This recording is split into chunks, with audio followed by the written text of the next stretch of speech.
I got my Razer blade a few weeks ago, and I love it.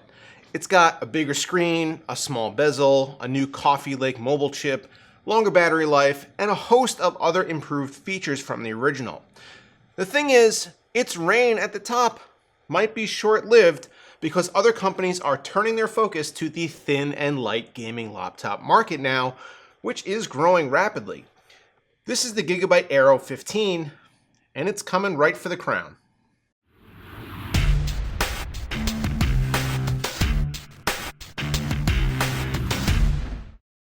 Need a new home for your system? Check out the new Enermax Sabre. An interchangeable front panel lets you choose between airflow or all show, while the spacious interior layout gives maximum flexibility and the option to mount a radiator on the back wall so you can show off your lighting.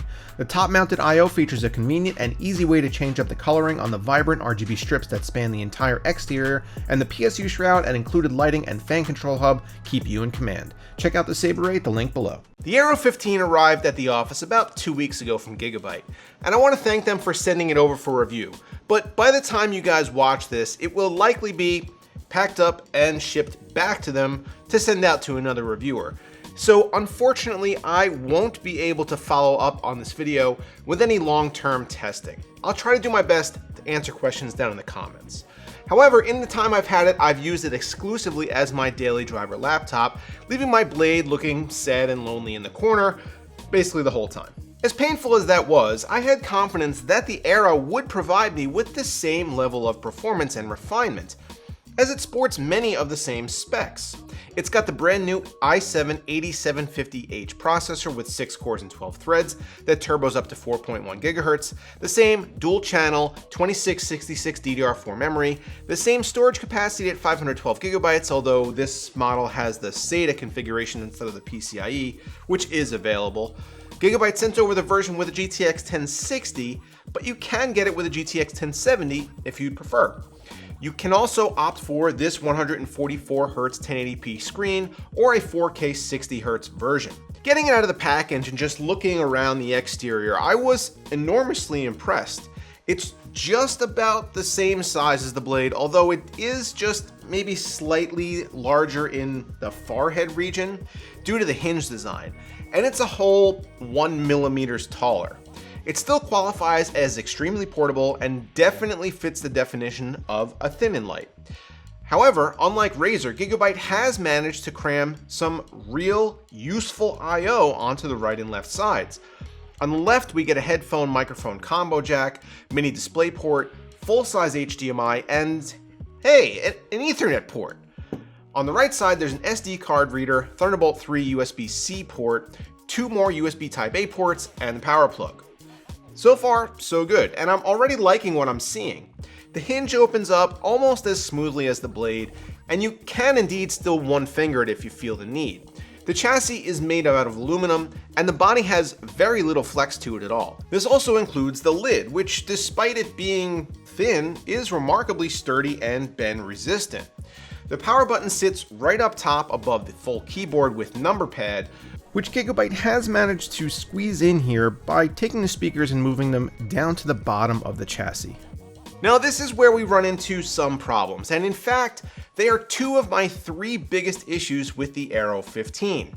The first is the speakers. Now, on the blade and on many other laptops, they sit on the sides of the keyboard, firing upwards. With thin and lights, one of the natural compromises you're going to make is sound quality, as the speakers carried inside the slim chassis have very little room to move and drive air. However, positioning definitely matters, and on the Aero, the speakers are actually down-firing, meaning that when the laptop is sitting on a desk or on your lap, whatever you're listening to just gets completely obscured. This makes for awful sound reproduction, and although I rarely fault laptops for having less than perfect sound, these speakers stood out as being actually bad. The sound was muddy, tones were off, the speakers weren't particularly loud, and there was almost no bass at all.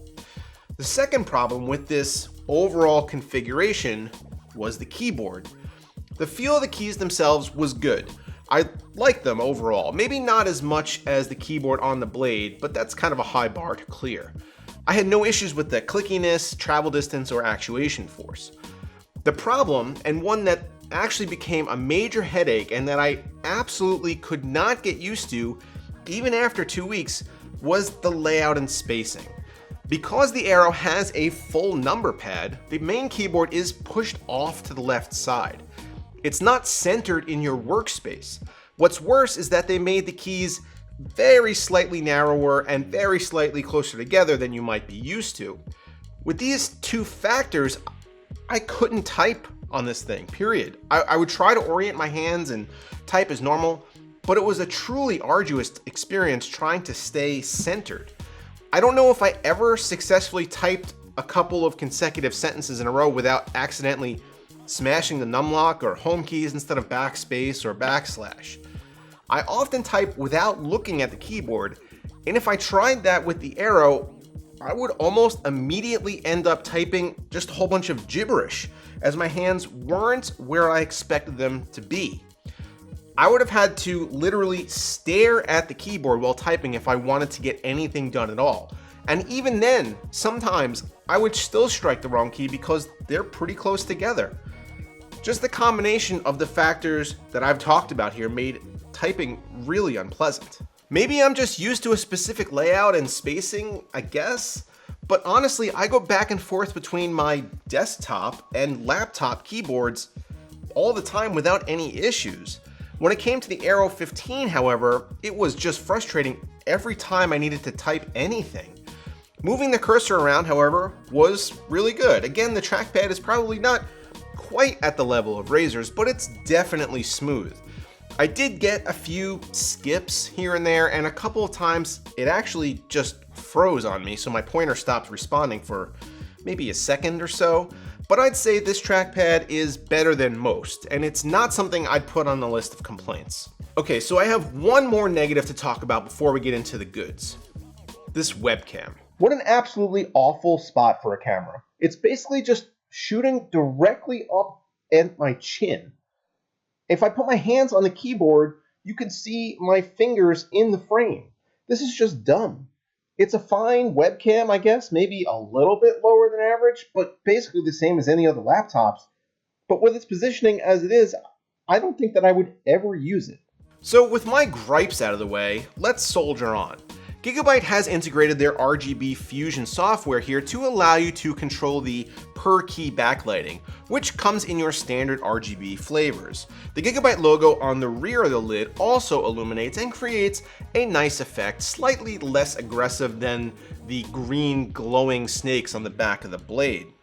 Now, inside this thin chassis, Gigabyte has managed to fit in an absolutely huge battery, 94.24 watt hours.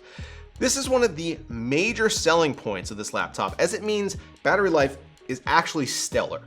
Taking a look at my rundown torture test, the Aero 15 beat out the 2018 Blade by a huge margin, and in everyday tasks, Gigabyte touts 10 hours of use.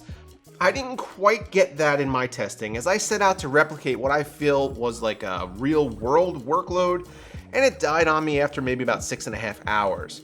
Still though, that's impressive for a unit this big, as the Blade can't touch those numbers at all. My brand new 2018 Blade gets about 4.5 hours of similar use before it kicks the can. Also, the Aero 15 runs both consistently cooler and consistently quieter, and I think we can definitely directly attribute that to the much bigger, or at least better, vented cooling solution. In fact, even when the fans ramped up to the max, the Aero 15 was nowhere near as loud as the Blade. Basically, half of the Aero 15's underside is slats for venting, and under full stress test load, the GPU was only sitting at 64C. Similarly, CPU stress tests saw temps level out in the low 70s, and both of these numbers are a far cry from Razer's traditionally toasty internals. This also led to some unexpected results when running our benchmarking tests. Despite having the same processor as the 2018 Blade, the Aero 15 scored significantly higher in Cinebench. Exporting videos was faster in Adobe, and rendering the BMW scene in Blender happened in less time. This is likely explained by the Aero being able to sustain its boost clock without fluctuation, whereas the Blade often would have to throttle back during heavy workloads as temps exceeded 90 Celsius. Now, it's hard to compare gaming performance across the 3 models that I have testing data for, as the 2016 blade has the same GPU as the Aero 15, but an older 4-core processor, and the 2018 blade has the same processor as the Aero, but a beefier GTX 1070. Suffice to say, the Aero more than held its own, putting up much better numbers across the board than the 2016 blade, which was running the same GPU.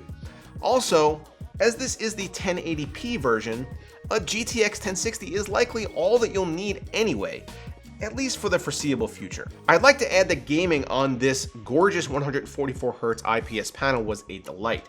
Colors popped and the action was silky smooth even without G-Sync. I also appreciate that the screen pushes all the way out to the borders with as little bezel as possible. Gigabyte also has had the display certified color accurate by Pantone, and it puts out 400 nits of brightness and covers 100% of the Adobe color space. So overall, what's the verdict here? The Gigabyte Aero 15 is a solid performer, especially in the thin and light field. Its excellent cooling keeps things running at max boost, and as a result, you're looking at the most powerful thin and light that I've had my hands on so far. It also has a great screen, fantastic build quality, and runs fairly quiet.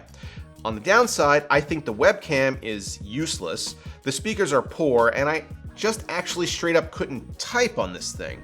If you're the kind of user who never uses the webcam, games with a headset, and can either get used to the weird keyboard layout or use an external solution, the Aero 15 might be perfect for you. If you're not exactly that person, you're going to have to weigh what's more important to your buying decision. Do you want the most powerful, or do you need a more standard keyboard layout? Do you need the quietest, or is the webcam an integral part of your workflow? So let me know down below what you guys think of the Gigabyte Aero 15. Also, don't forget that you can support BPS Customs directly by buying a shirt or becoming a patron, and you definitely should get subscribed to the channel if you're not already. As always guys, hope you enjoyed the content, thanks for watching, and I'll see you next time.